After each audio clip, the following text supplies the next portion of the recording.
Boa noite a todos.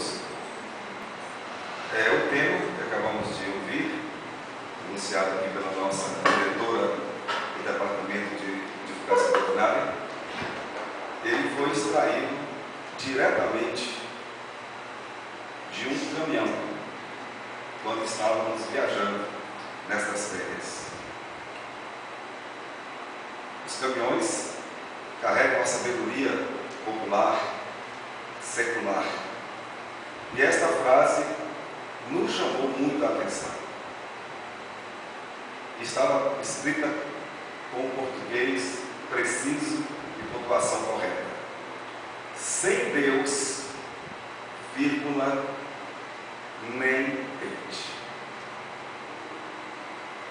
Nós trouxemos um vídeo que nos foi dado de presente, com muita alegria para nós que o recebemos, pelo nosso companheiro de jornada espírita, Divaldo Pereira Franco. Há alguns anos, eu sempre tenho a oportunidade de dizer a ele que o tema que ele já produziu, do ponto de vista doutrinário, que mais nos chamou a atenção, que nunca nos esquecemos, é exatamente um tema que ele fez há aproximadamente 20 e poucos anos aqui em Brumado, e claro, em outros lugares também, mas cujo título da palestra, da conferência, é A Existência de Deus. E a partir de então, sempre procuramos reativar isso em sua memória, que ele sempre se lembra, e o peço, e o que ele tiver de material para nos fazer remeter a este princípio de reflexão sobre Deus, que nós gostaríamos de ter acesso. E recentemente ele nos presenteou exatamente com este vídeo, que eu vou tentar passar aqui várias reuniões, se a diretoria atual permitir. Porque Deus é onde tudo começa e é onde tudo acaba. E é onde tudo existe. A doutrina espírita, ela tem o seu ponto mais brilhante exatamente onde ela se inicia. Na obra básica, número 1, a primeira, o Livro dos Espíritos. Quando, depois de estudar os fenômenos mediúnicos, decifrando o enigma da imortalidade da alma e da comunicabilidade entre os chamados vivos e os chamados mortos, depois de ter trazido a comprovação de que a morte de fato não existe, demonstrando a existência do espírito, a sua origem, a sua natureza e o seu destino, a relação que existe entre o mundo físico e o mundo espiritual. Diante desta proposição transcendental, a doutrina espírita, a partir de Allan Kardec, todos os tutelados de Jesus que o assessoraram para que a sua profecia se cumprisse, conforme vamos verificar no Evangelho de João, onde ali o mestre propunha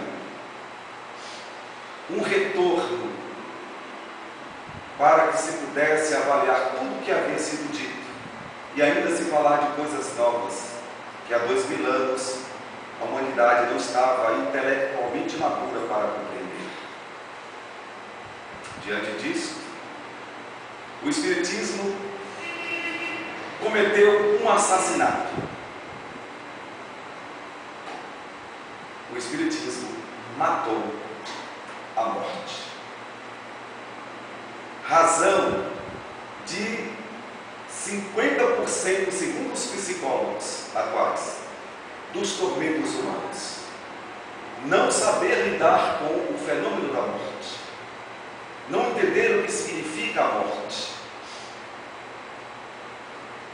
As fobias, as síndromes que se instalam a partir dos medos da morte, fazem com que a humanidade, de forma aturdida, de maneira total ou parcial, dependendo da circunstância, revele a fragilidade de uma dor que pode ser evitada, desde quando se compreenda que a vida é eterna. O que significa renascer, o que significa morrer. Para nós outros, diante da morte, que seja repentina ou que seja anunciada a partir de um sofrimento prolongado, é sempre uma condição que nos põe a pensar: por quê? Por que a morte? Mas o ideal é que pensássemos sobre algo muito mais importante para se refletir. O que há além da morte? O que Deus nos prepara quando Ele nos dá esse impacto?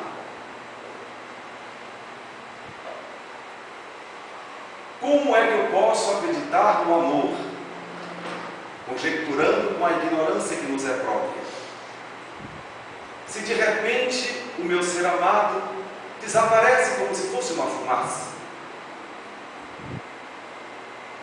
onde estaria Deus?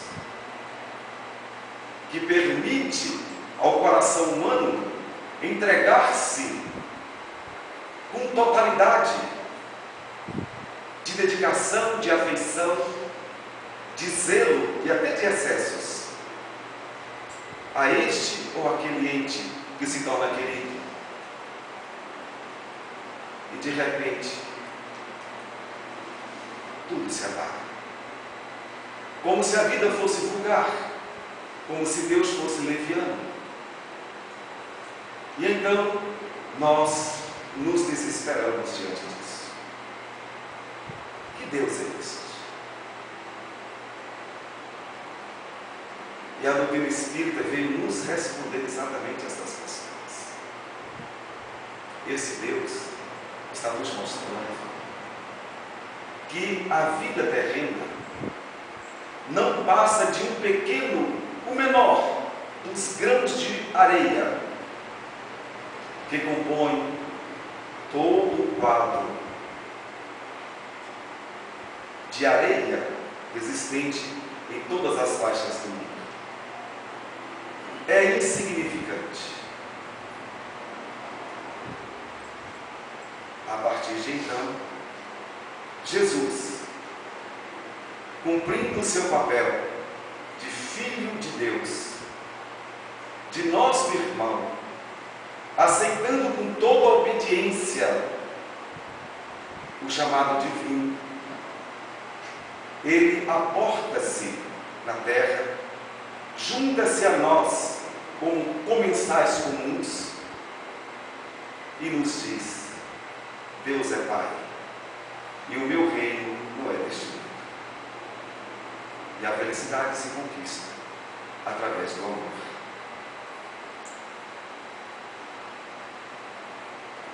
Novamente, a doutrina espírita se reapresenta para analisar essa síntese grandiosa, universal. Então a vida se resume a isso. E o Espiritismo afirmativamente nos diz: sim, a vida se resume a isso. Somos espíritos, filhos de Deus, eternos, e a felicidade depende do amor que consigamos desenvolver em nós. Sendo assim, quando a gente fala sem Deus, nem tente, nós estamos falando exatamente o seguinte: seja o que for que você estiver sentindo, seja o que for que você estiver pensando, seja o que for que você irá fazer, verifique se há amor, Se houver amor, tudo ficará bem. Por mais estranha que as circunstâncias se nos apresentem, tudo ficará bem. Mas se não houver amor, nada ficará bem. Porque, como dizia o texto bíblico, numa outra grandiosa síntese, Deus é amor. Jeová, para os judeus, é um dos nomes do próprio Criador, que significa aquele que é. Deus é. É dizer isso. E isso basta. Para termos uma denominação, um adjetivo sobre Deus, Jesus concluiu toda a história, dizendo que Deus é amor. E didaticamente, ele nos colocou 3 posturas para desenvolvermos esse sentimento, e a partir dele nós não vamos nos desesperar. Até o ponto de se dizer no Evangelho segundo o Espiritismo que a razão do nosso desespero e o tamanho desse desespero é a mesma razão e o mesmo tamanho do nosso distanciamento psíquico de Deus, de como nós encaramos Deus em nossas vidas. Mais distante dele, mais desespero na alma. Mais próximo dele, mais paz no Espírito. É simplesmente isso. E dentro da proposta de Jesus, para que a gente possa fazer tudo com Deus, e jamais tentarmos fazer qualquer coisa, por mais absurda que seja, sem Ele, com a certeza de que assim não funcionará para ninguém, nunca, jamais, que o amor é a maior de todas as leis divinas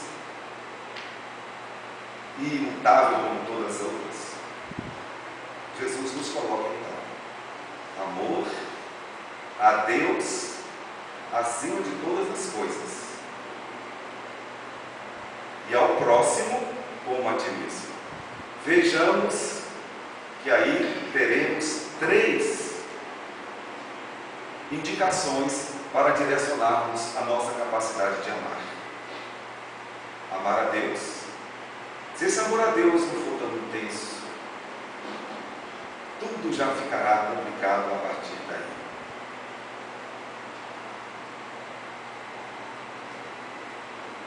Amor ao próximo. Quem é o próximo?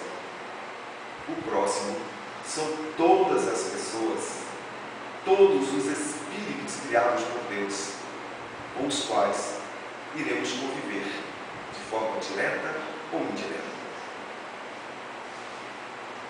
E, finalmente, amor ao próximo, claro, mas como a ti mesmo. Então, amar também a si próprio. É aí que está o segredo do universo. Amar Deus, amar o semelhante e amar a si próprio.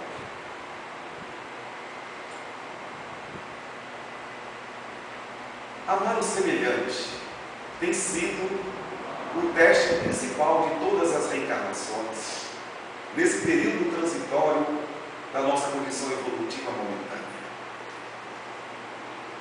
O próximo que devemos amar, quem é?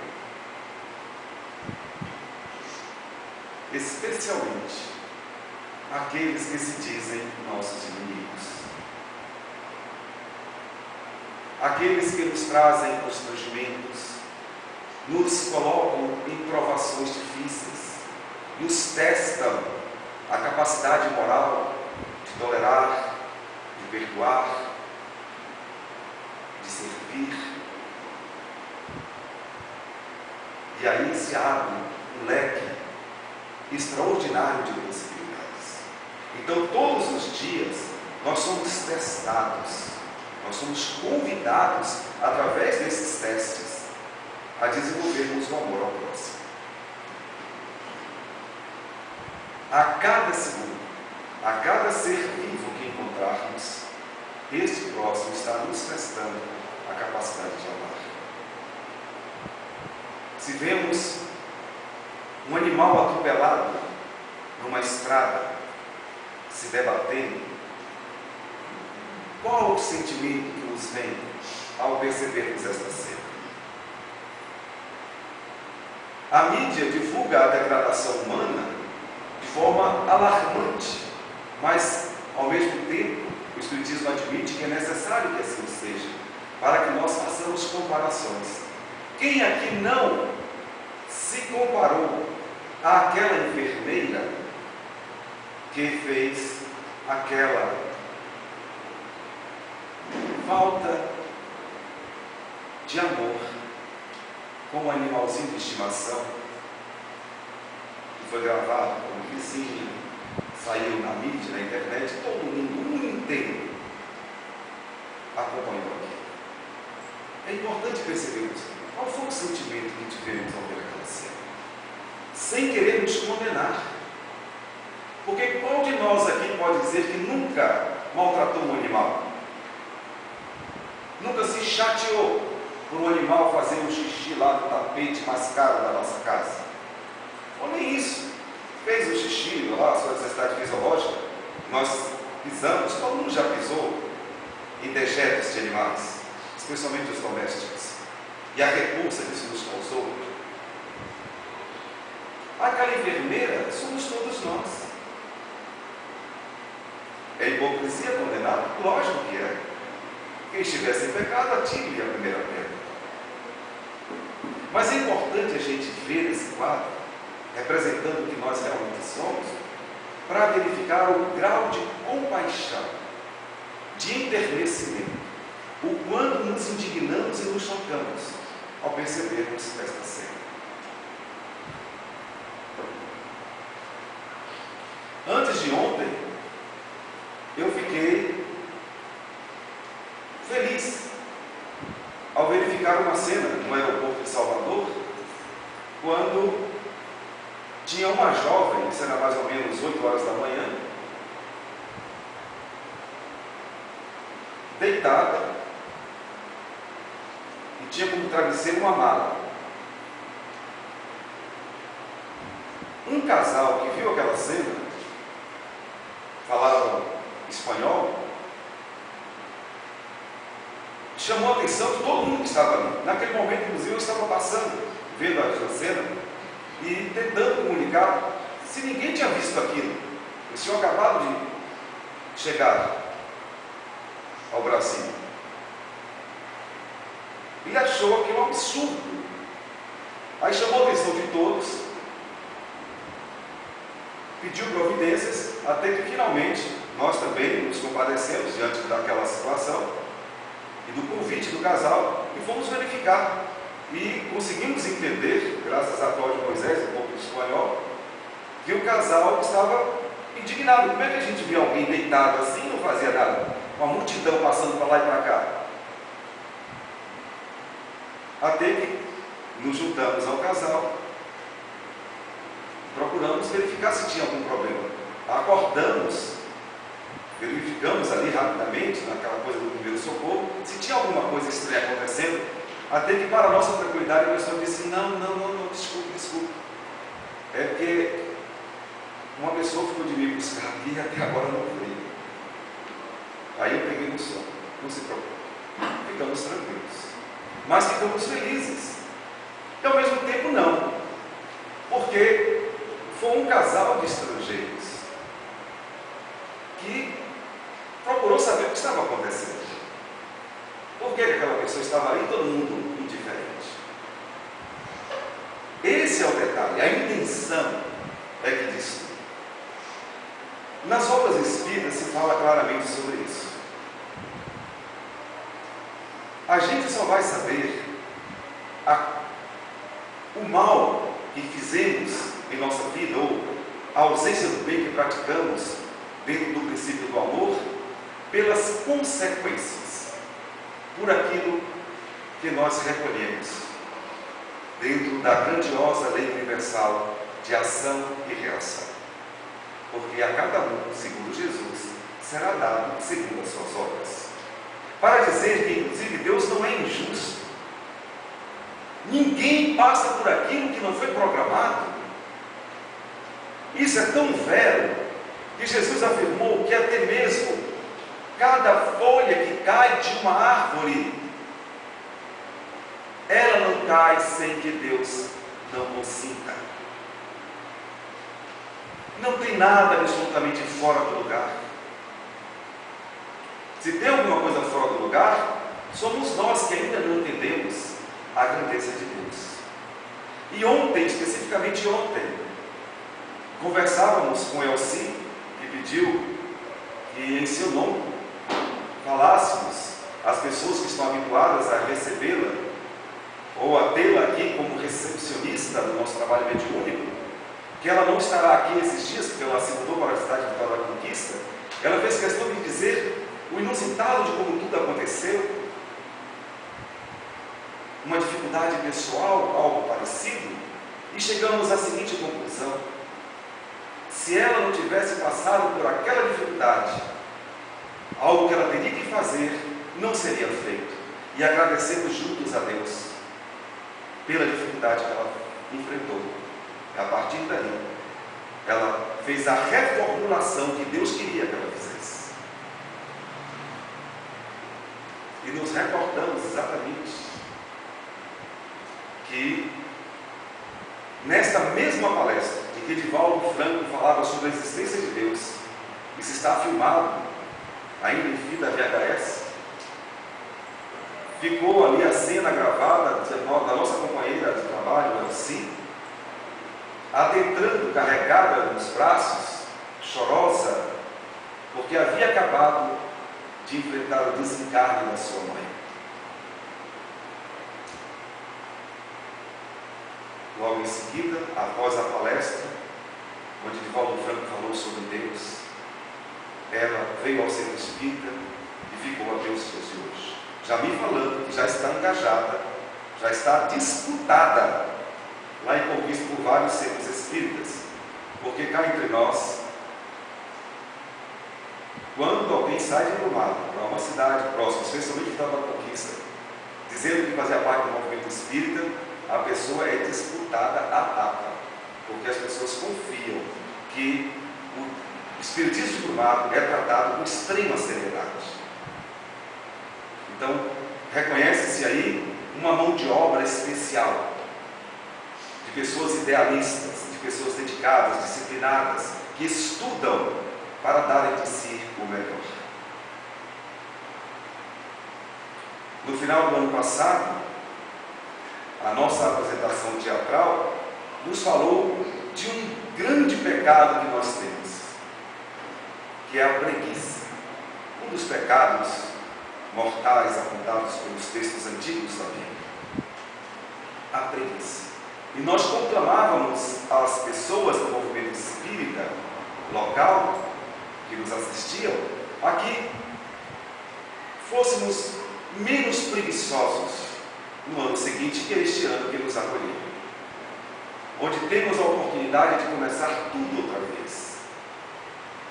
E diante das preguiças espirituais que nós apresentamos, que retardam o nosso encontro com a paz interior, existe a preguiça de pensar, de meditar, de analisar cada acontecimento da vida e principalmente para perceber o que Deus está tentando me dizer. Porque a nossa companheira Elci, a partir do momento em que sofreu a grande dor da perda da mãe, ao perceber que a mãe continuava viva, pela mensagem espírita que ela compreendeu de pronto, ela se tomou de novo ânimo e dedicou-se, a partir de então, ao trabalho espiritual, com toda a força que era possível, dentro da sua limitação natural. Várias e várias pessoas que fazem parte do movimento espírita, de forma valorosa, são pessoas que passaram por grandes dores, por grandes testes, mas passaram a desenvolver ao lado da dor uma fé tão grandiosa em Deus, uma certeza tão grande de que Ele está no controle de tudo e de que nada acontece por acaso, e somos tomados de uma obediência resignada como disse a nossa companheira Cléo Marques, agora na sua prece, que a dor fica suave e ela sai de uma dor que estertora e destrói forças físicas preciosas para se transformar num cabedal de energias impulsionadoras de uma coragem que faz a pessoa produzir coisas espirituais que ela jamais teria feito se não passasse por aquela provação. Temos aí agora um trabalho cinematográfico apresentado a respeito do grandioso médium Chico Xavier. As mães de Chico Xavier. Tivemos a oportunidade nessas férias de lermos inúmeros depoimentos de pessoas que perderam jovens, crianças, no furor das alegrias de um futuro promissor, e que depois de constatarem a imortalidade da alma, se transformaram nos maiores baluartes da obediência a Deus, demonstrando isso com um trabalho de amor, de dedicação ao próximo. Em síntese, sem Deus,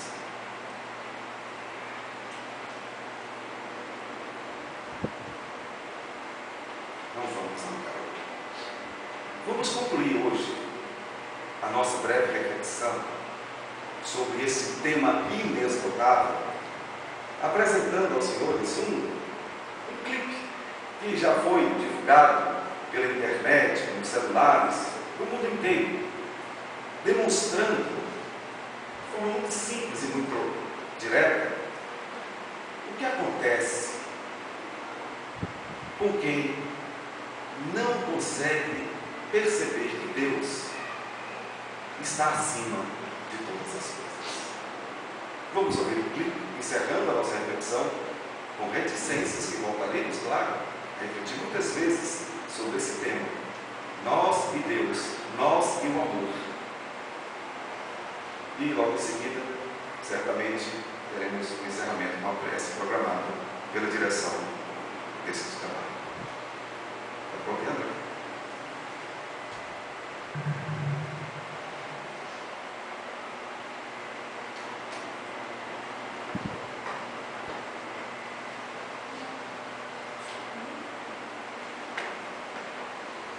Com Deus não se brinca. Narração Jaime Ribeiro. Não vos deixeis desencaminhar, de Deus não se zomba, porque tudo que o homem semear, isso também se fará. John Lennon disse em 1966, o cristianismo vai acabar. Jesus era legal, mas suas disciplinas são muito simples. Hoje, nós somos mais populares que Jesus Cristo. Lennon, depois de ter dito que os Beatles eram mais famosos que Jesus Cristo, recebeu 5 tiros de seu próprio fã e morreu. Tancredo Neves, na ocasião da campanha presidencial, disse que se tivesse 500 votos de seu partido PDS, nem Deus o tiraria da presidência da República. Os votos ele conseguiu, mas o trono lhe foi tirado um dia antes de tomar posse. Cazuza, em um show no Canecão no Rio de Janeiro, deu um trago em um cigarro de maconha, soltou a fumaça para cima e disse: Deus, essa é para você. Nem é preciso dizer em qual situação morreu este homem. Marilyn Monroe foi visitada por Billy Graham, um pregador do Evangelho, durante a apresentação de um show. Porém, ela, depois de ouvir a mensagem do Evangelho, disse: não preciso do seu Jesus. Uma semana depois, foi encontrada morta em seu apartamento. Bon Scott, ex-vocalista do conjunto AC/DC, cantava no ano de 1979 uma música com a seguinte frase: Don't stop me, I'm going down the way, on the highway to hell. Não me impeça, vou seguir o caminho até o fim, na autoestrada para o inferno. No dia 19 de fevereiro de 1980, Bon Scott foi encontrado morto, asfixiado pelo próprio vômito. O navio Titanic, na ocasião em que foi construído, apontaram-no como o maior navio de passageiros na época. No dia de entrar em alto mar, uma repórter fez a seguinte pergunta para o construtor: o que o senhor queria dizer para a empresa sobre a segurança do seu navio? O homem, com um tom irônico, disse: Nem Deus poderá afundar o navio. O resultado, o maior naufrágio de navio de passageiros do mundo. Campinas, São Paulo, ano de 2005. Em Campinas, uma turma de amigos já embriagados foram buscar a última pessoa para ir para uma balada. Pararam em frente à casa da jovem, chamaram-na e junto com a moça veio a mãe. A mãe, com medo, vendo todos embriagados e sua filha entrando naquele carro lotado, pegou a mão de sua filha que já estava dentro do carro e disse: "Filha, vai com Deus, que Ele lhe proteja." A filha, para tirar uma onda com a mãe, disse: "Só se ele for no porta-malas, pois aqui já está lotado." Algumas horas depois veio a notícia: os jovens sofreram um acidente, morreram todos. O carro ficou irreconhecível, mas o porta-malas ficou intacto. A polícia técnica disse que pela violência do acidente seria impossível o porta-malas ficar intacto. Quando o policial abriu a mala, lá estava uma bandeja com 18 ovos, sem nenhum arranhão, e todos os lugares corretos da bandeja. Muitos outros homens importantes também se esqueceram que a nenhum outro nome foi dada tanta autoridade como a que há no nome de Jesus. Não esqueça disso. Muitos morreram, mas somente um ressuscitou e está vivo até hoje: Jesus. PS. Se fosse uma piadinha, você enviaria para todo mundo, não? Será que essa mensagem você também terá coragem de enviar? Jesus Cristo disse: "Se te envergonhares de mim, eu também me envergonharei de ti perante o Pai." Pois, que aproveita o homem ganhar o mundo inteiro se perder a sua alma?